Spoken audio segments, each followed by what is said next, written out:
Hi, I'm Tim. Welcome to Watchbox and thanks for logging on. This is Watches Tonight.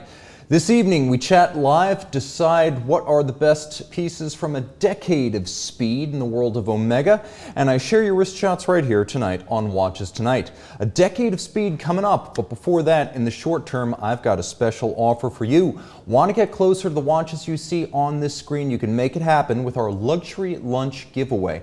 You and 3 of your friends, that's 4 total, can have lunch with me at our New York City location, the flagship store, 5,000 square feet and dozens of high-end watches. We will declare a winner on September 18th, so you have to move relatively quickly here. But everything you want, from the watches to the food, it's all for you. Kosher, seafood allergy, vegetarian, not a problem. The only seafood will be Nautilus if you want it that way. So remember, check out the link in the description. That's the link right there. And that will take you to our contest page where you can enter. The idea is to get you and a couple of friends up to Watchbox New York for a fantastic afternoon of food, friends, and watches. So I will see you there. All right, let's take a quick look at the box right here because I'm seeing them here. Mark S. in Brooklyn, he's already in New York. We've got Edward Ledden, we've got Soma R, we've got Matteo C, Sean Hansen, Enrique Cassiano, CLF, Jim Millett, Eric R, Keystar, east of England in the house. Good to see you. Miroslav R, joining in from Europe. We've got a Mick in Florida, Biohazer, Chris F, Antelope. We've got Rob Filmer from Chicago. And Dan occasionally likes things. Well, I hope he likes this episode. Kunal M from Reno, now from Las Vegas. How are you handling the heat? And we've got Steve B along with Eric Nielsen, Leon S, and AJ Watches.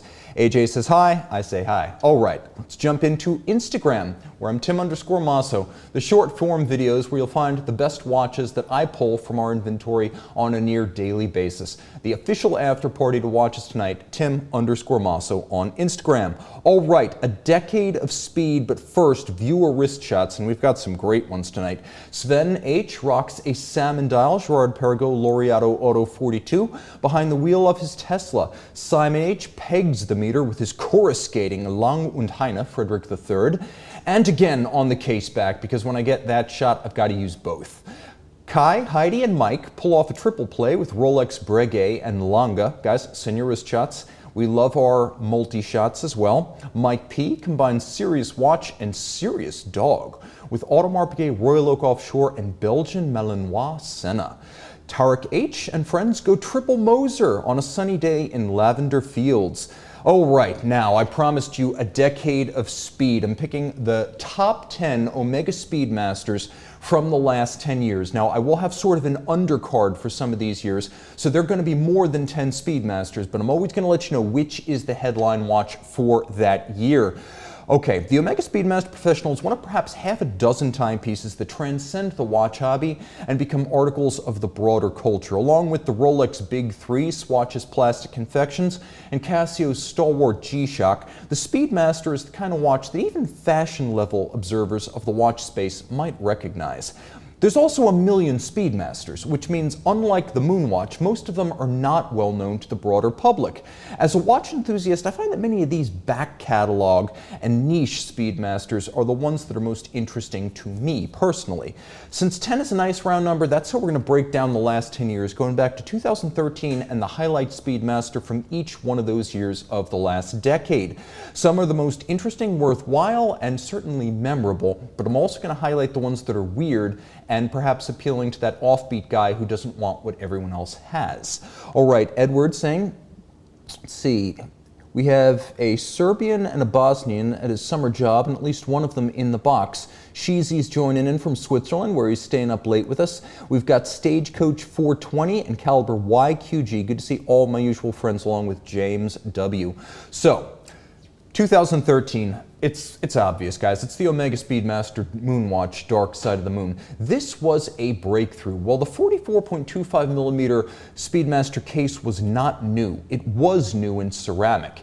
And rather than just going with some sort of middle-of-the-market ceramic case, a conventional dial, basically a giant Speedmaster Professional look, they decided to go blacked out, creating a ceramic watch with a ceramic buckle and, get this, a ceramic dial. And the result was an instant hit. An upscale automatic winding column wheel vertical clutch Speedmaster. It's got a triple register dial. Note how at 3 o'clock the hours and the minutes are coaxial, keeping it classically clean like a twin register but with triple register capability. It's got a time zone jump in hand so you can set the hour hand without stopping the watch.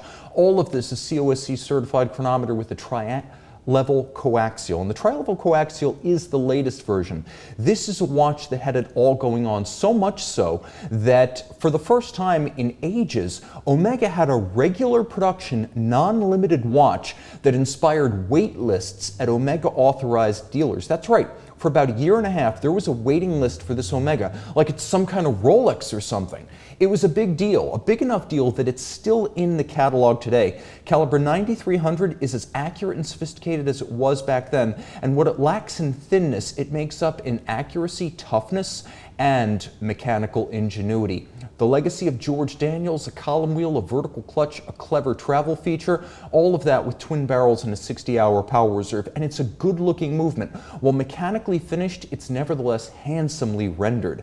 And from $12,000 in the catalog with a pin buckle, you can still buy this watch. And by the way, get it on the pin buckle. Here's why.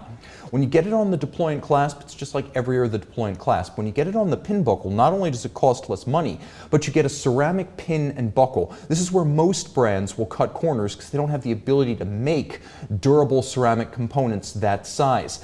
Enter the Swatch Group and its material science capability, no problem. Get the full ceramic watch and buckle combination for 12 grand, and obviously much less money used.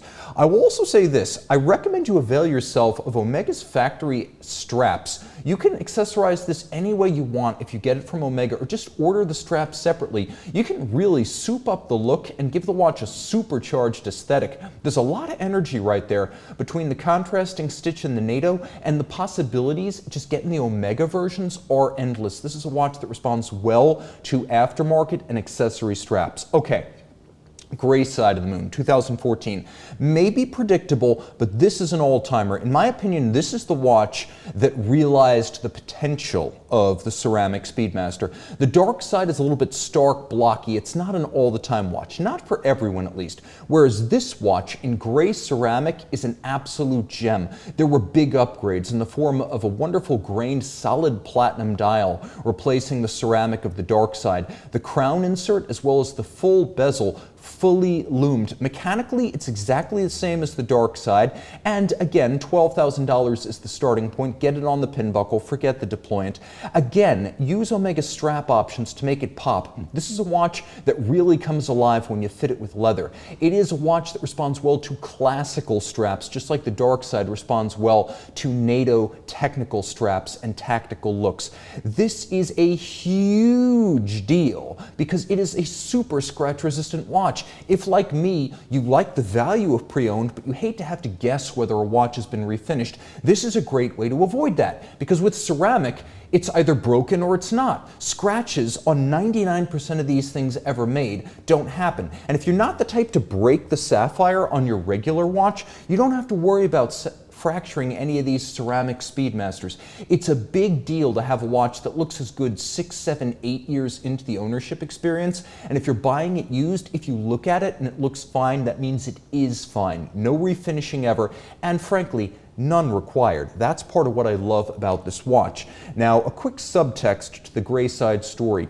There's one that's a bit of a niche within a niche, and possibly the greatest Gray Side ever made. But back in 2017, Omega launched the PCA, the Gray Side PCA. Can we go full screen with that? This is the Porsche Club of America.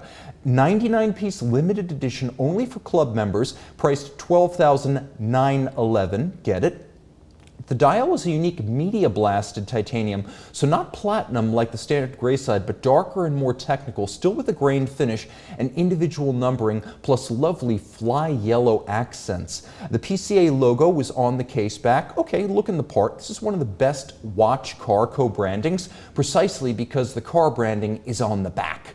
The box was customized for the model with a cool PCA-inspired grayish blue, let's call it slate blue box, and a travel pouch to match for the watch. The PCA is subtle enough that no particular Porsche affinity is really necessary to own and enjoy this watch, and it's a rare win for that generally misfiring, backfiring, and lackluster car watch cross-branding genre.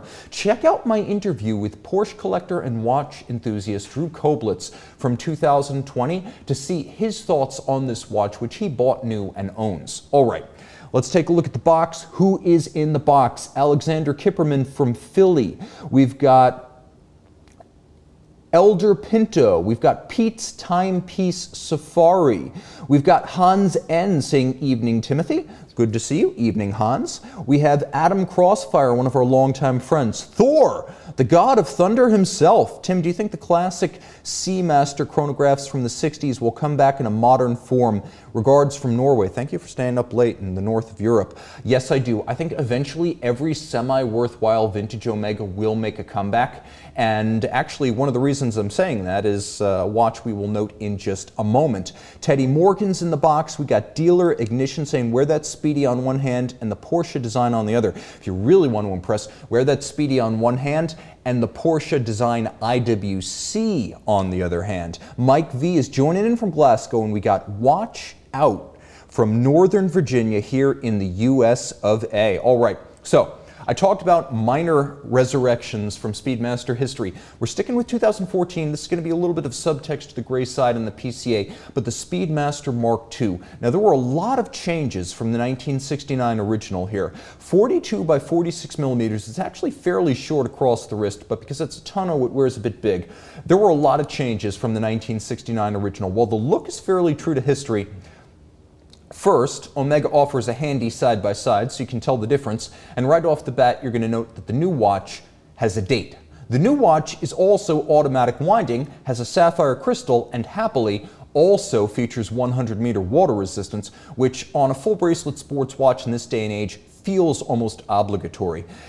Now, it also has a nice modern bracelet that looks the historic part but isn't going to come apart on you. We've got caliber 3330. This is a highly mutated Valjoux 7750 that's been modified with a 52-hour power reserve, a column wheel, a free-sprung balance, a silicone hairspring, a coaxial escapement, and a chronometer certification. All of which is to say it's a really, really impressive evolution of a tank-tough, universally appreciated movement. So, and given that this is not a flagship piece in terms of pricing, it feels right for the model. The standard dial is attractive, but please, if you're going to do this, get the Speedmaster Racing dial. Well known from 1969, it's got that combination of electric orange and the racing dial staggered hash marks on the chrono track that remind you of the checkered flag of automotive racing. All right, what else is going on? Dan is saying, love the Mark II. We got Steve B asking about the Prince. I'm not sure which Prince. Prince Albert in a can? What else is going on? Prince Albert of Monaco? What else is going on? We have John M. Speedy is the play if you don't want your arms sawed off down Center City. That's good gouge, as we say in the Navy. Then we have Mark S. saying, Tim, is the Breguet Marine a play on the integrated bracelet class of watches? What's your take on the Breguet Marine in general? Well, I'll tell you, everyone seemed to love the ones that came prior to 2018. Since then, very contentious. I'm a fan of the Marine Alarm and more recently La Musicale, which is a wonderful sort of minute repeater style alarm based on Blancpain running gear. I would also say if you can get, what is it, the 5887, the Grand Marine, that would be the play if you've got unlimited budget. What else is going on? William Rizzo from the Villages, our friend in Florida. Kunal M, thoughts on Sartori Biard? If you want to know what I think of Sartori Biard, outstanding. Because the Season 2 Talking Time with Tim Mosso Facebook watch is going to be based on the SB04, and I don't know what greater endorsement I can offer than that. Okay, 2015, we got to move fast tonight because we've got a lot of ground and history to cover. The Silver Snoopy. Okay, technically the Speedmaster Professional Moonwatch Apollo 13 45th anniversary. Everyone calls it the Silver Snoopy too. And with good reason. This was the second in the series after the 2003 original, a landmark Speedmaster in every way. A case study in a watch that is not really defined by its movement, but by everything else. The dial. You've got the image of the Charles Schulz character. You've got the thought bubble. Failure is not an option, which is actually a line from the Apollo 13 movie. 14 cells in the first 14 seconds of the chrono dial for the 14 seconds that the retro rockets were fired and timed by a Speedmaster during one part of the return evolution that saved the Apollo 13 craft. And of course, we've got a Snoopy style and of course newspaper comic cell appropriate black and white dial scheme with solid loom blocks inserted. In a word, awesome. Okay, loom, plenty. You can see Snoopy's loomed, but so is the tack and so are the blocks.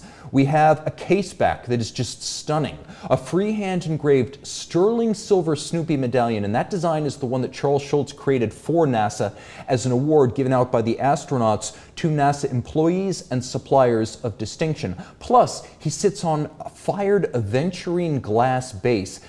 Limited edition of 1,970 pieces. It will break your heart to know that they cost $7,350 back then. Pricing today, not so much. Although there is a fairly large price spread, and I haven't seen them reliably priced in the 30s for a while, so maybe it's worth making some phone calls. All right, by the way, this is my show. I'm the king. It's not a democracy. So I'm going to highlight my favorite Speedy of 2015. A lot of you guys will see this coming, but the toy-like white side of the moon.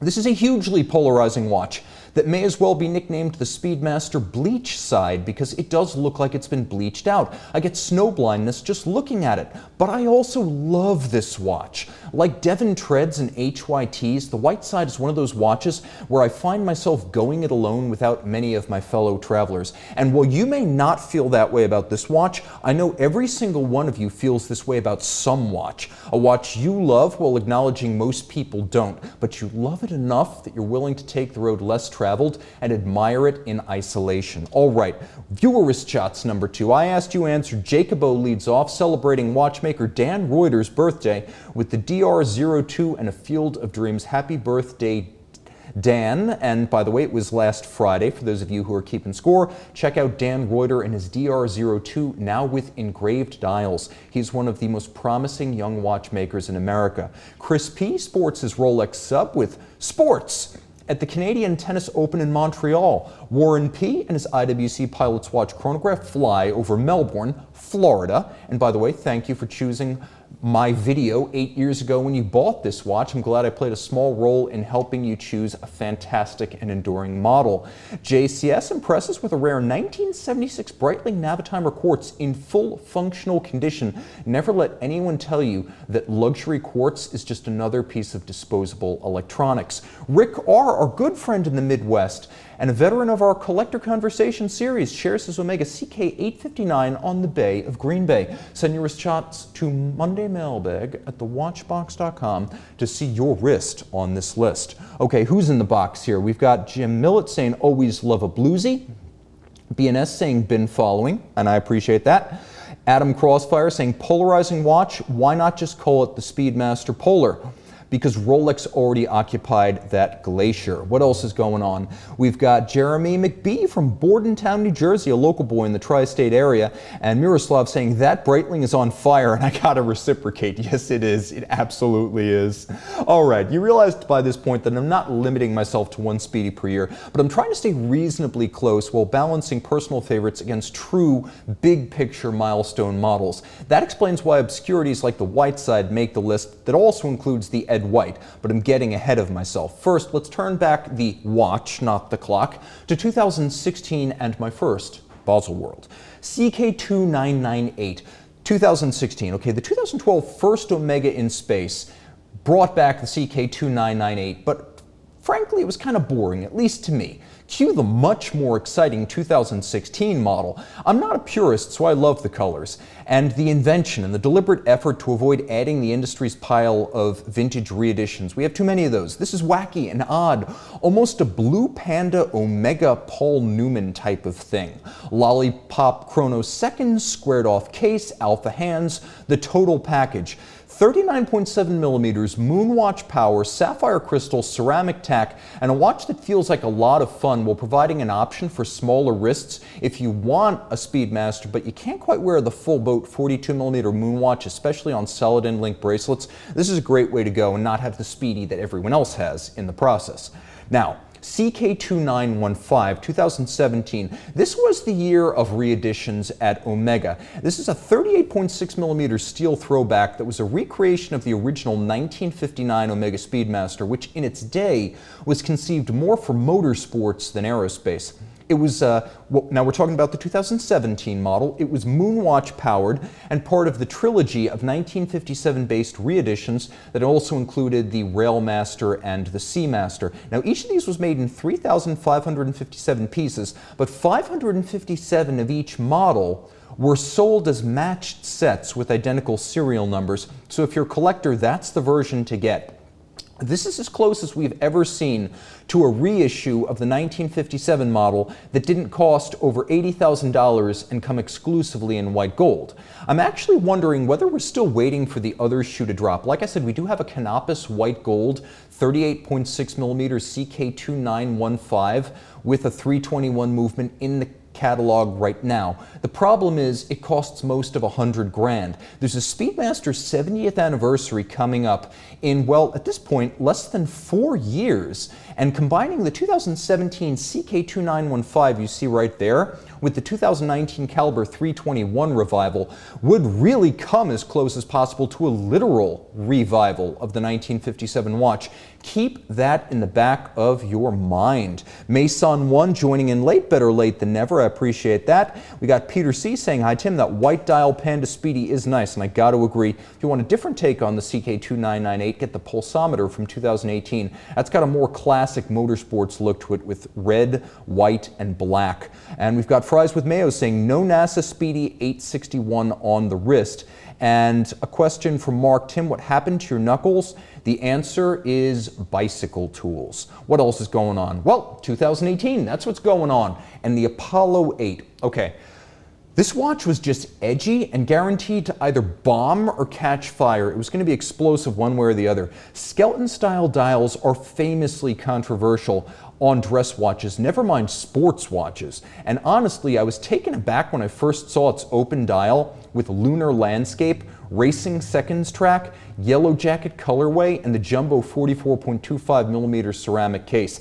It's a ceramic dark side case with a Moonwatch caliber that has been laser ablated on both sides, including the dial, the bridges, and the plates. Caliber 1869 is a Moonwatch caliber that literally looks like the surface of the moon. It was a hit, and it remains so to this day. Never let it be said that big group-owned corporate brands like Omega don't take chances, because that was a big gamble, an expensive watch to produce, and one that turned into an unqualified success. Even in 2019, when I went down to Watches and Wonders in Miami, people were asking at the Omega boutique there when they'd be able to get this watch a year after it came out.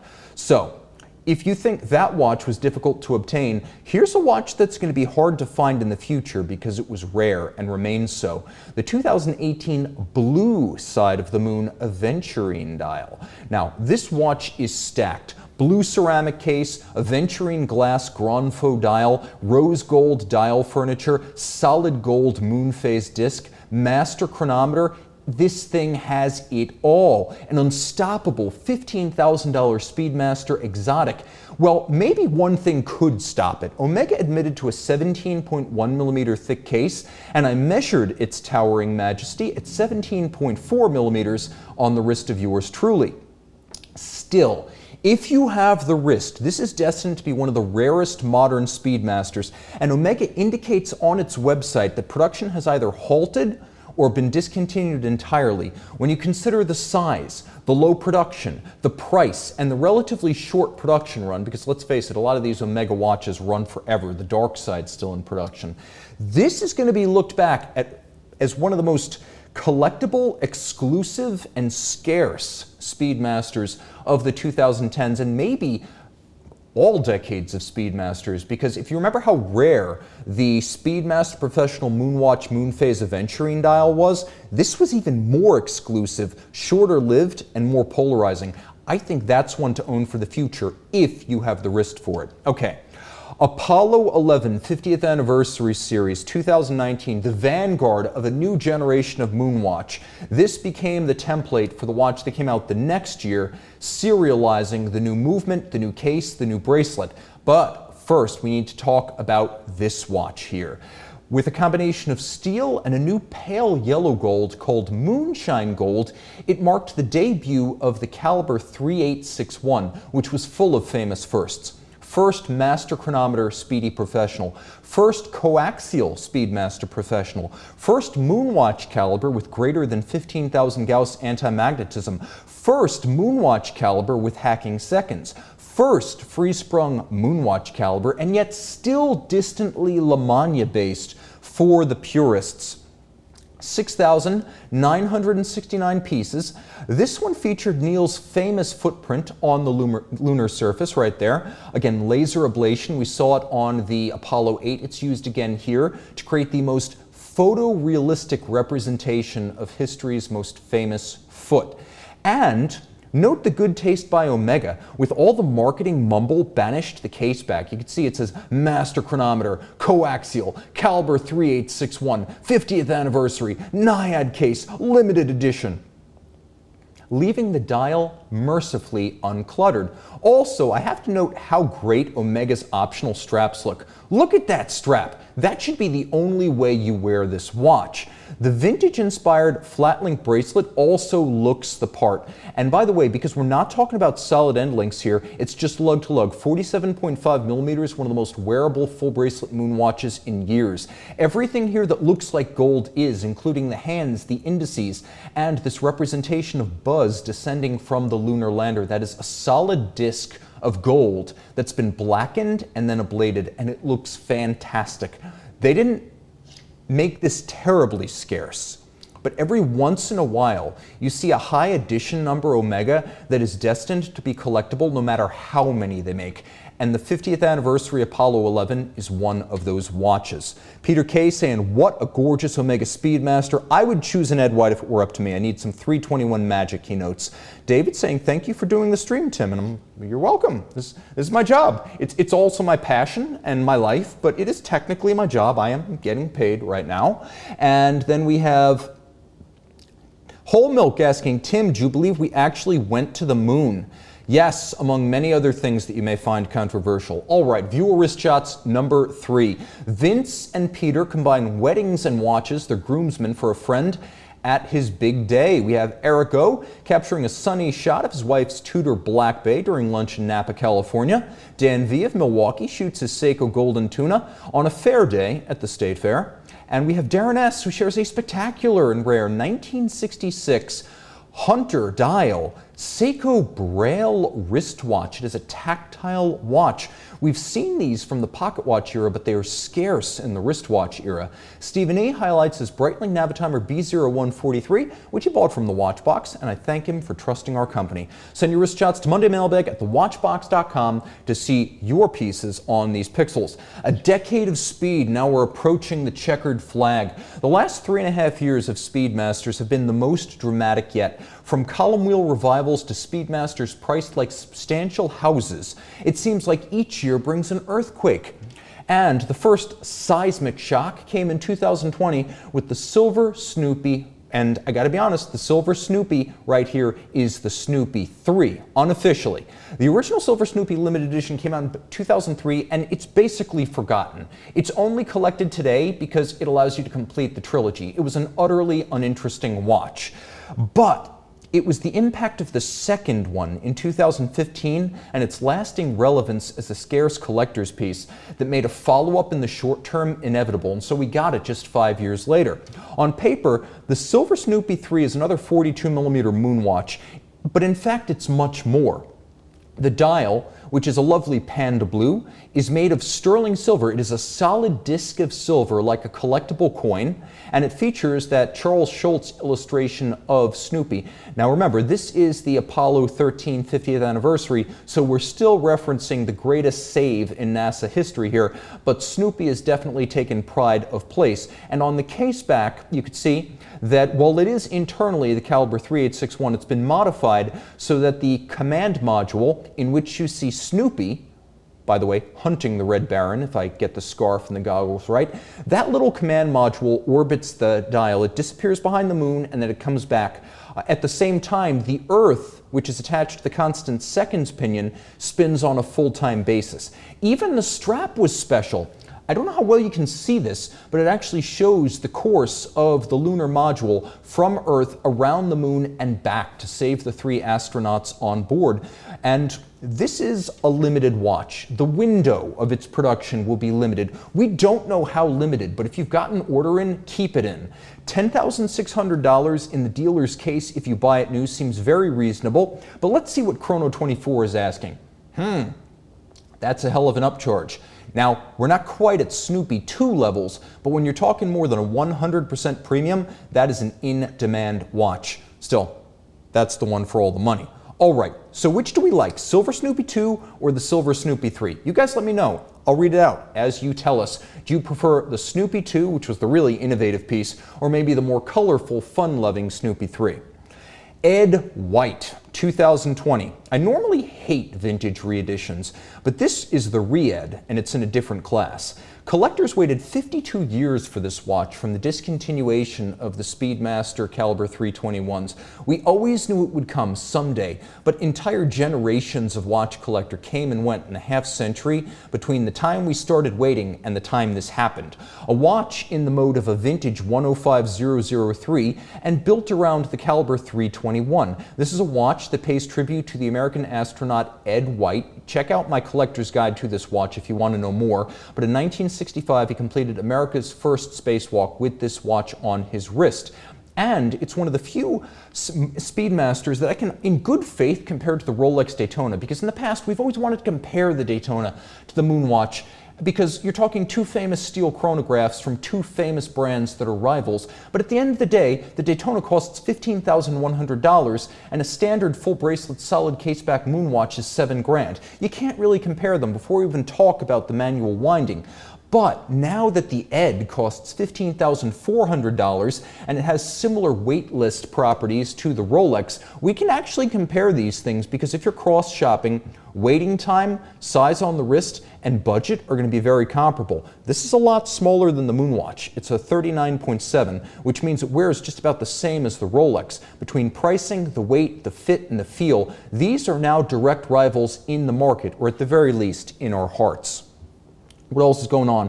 Juan D says, Snoopy 3, I'm a fan. Derek P is a fan of the 2. Celine Driver says, I have the Snoopy, so I'll go with the S3. Peter K, number 3 by a mile. Edward K says, Snoopy 1. Okay, he's going to be that guy. Brian McCarthy, the 3. Jim Millett, the 3. Mike K, the 2. And we've got Simon Holt saying 3 for me, and Mick in Florida is all about the 3. And we got some love for the 321 from Elder Pinto. And then Jim Millett says 321 and a 42mm Moonwatch, and I'm in. All right, Moro L is joining in saying it's a long time. Moro, I'm glad to have you back. Okay, things got crazy in 2021 with the weird 43mm chronoscope, and I gotta say, this is another one for Tim Mosso.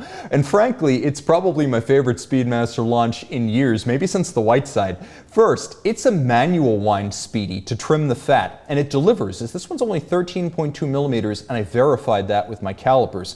Omega knows it has a weight problem, and this is proof that it sought help. The no-date dial is sporty but anachronistic with a twin register design and 3 overlapping scales. It's got the telemeter, the tachymeter, and the pulsometer all in one. And the overlap of the scales and the subregisters has a wonderful mid-20th century vibe to it.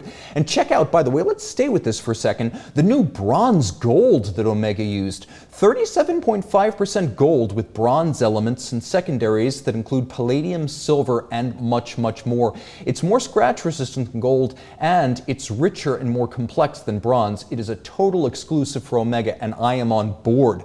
Plus, the applied numerals impart an upscale aura missing in many of the printed dial Speedmasters, and no date, manual wind, non-Moonwatch Speedies are quite scarce. Plus, you have a couple of different dial versions. You've got silver on blue and blue on silver, plus you've got that wild bronze if you've got the South Florida or LA panache to pull it off.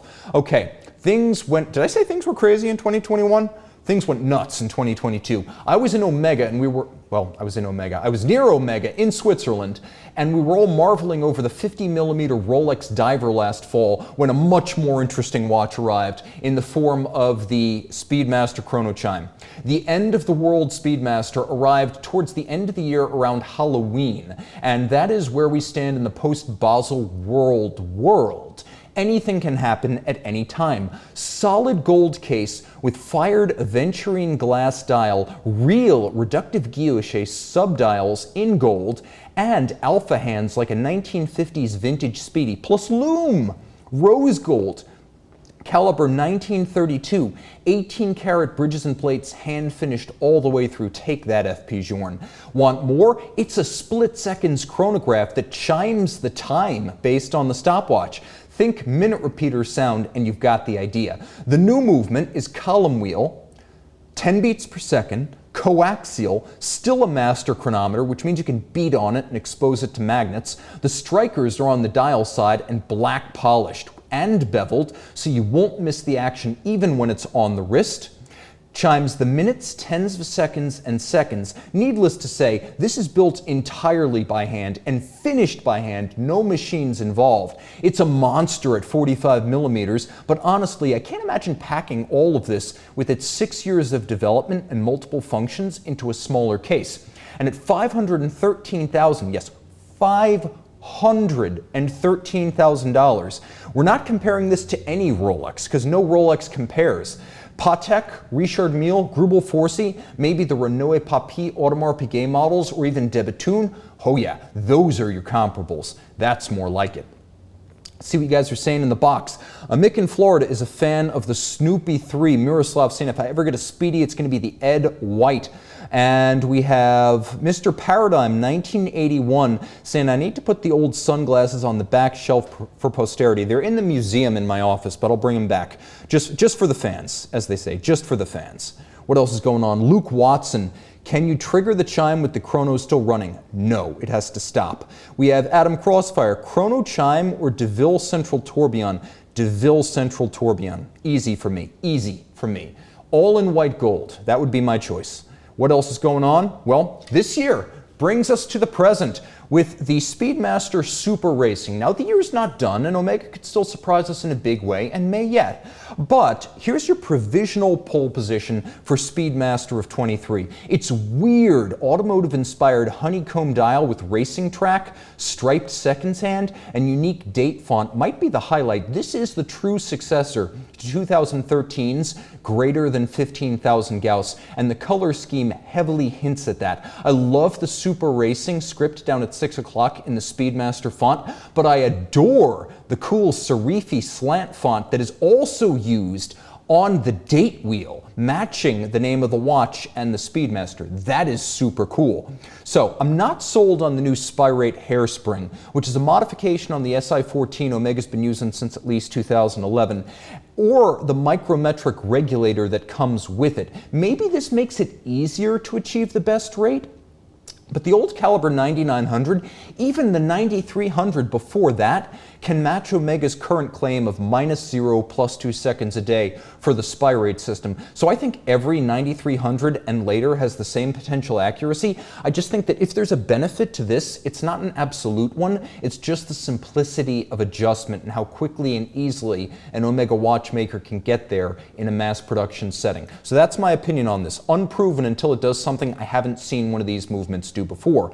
Now, I will say this. I'm voting gimmick until proven wrong, but it is a handsome big speedy. This is the 44¼ case, stainless steel. It's got a boxed set that feels genuinely special and matches the graphics of the dial. This is going to prove fun and memorable long after that regulator and hairspring filter out throughout the line. Okay, viewer wrist shots number 4. Yulad A in his Rolex Sea Dweller. Pause to refuel en route to more sea dwelling. That's a great watch, by the way. I'm loving it. Jason N shifts gear with his Barons, and Konstantin Chaikin overlooking the retired Concorde. We have William B supports tonight's theme with his Speedmaster Schumacher in South Bend, Indiana, the former home of Studebaker. Adam S is in Fethiye, Turkey for Turkish coffee with his wife and his Rolex Submariner. Remember, there are Submariner dates and Submariners. Technically, there are no dates. And we have Marcio M of Virginia, who takes us home with his Vacheron Constantin, Cadelille, and Cannondale Slate gravel bike. Guys, send your wrist shots to Monday Mailbag at thewatchbox.com. And remember to check out the link in the description to win a 4-up lunch with me at our New York boutique. I will announce the winner on the 18th. You and 3 of your friends, and you're dictating the agenda. The watches, the food, and how long we stay and chat. It's going to be a long and fun afternoon. Until then, remember, check me out, Tim_Mosso on Instagram, and big thanks to Sean, because this was not an easy episode. Time out, Tim out. Thanks for logging on.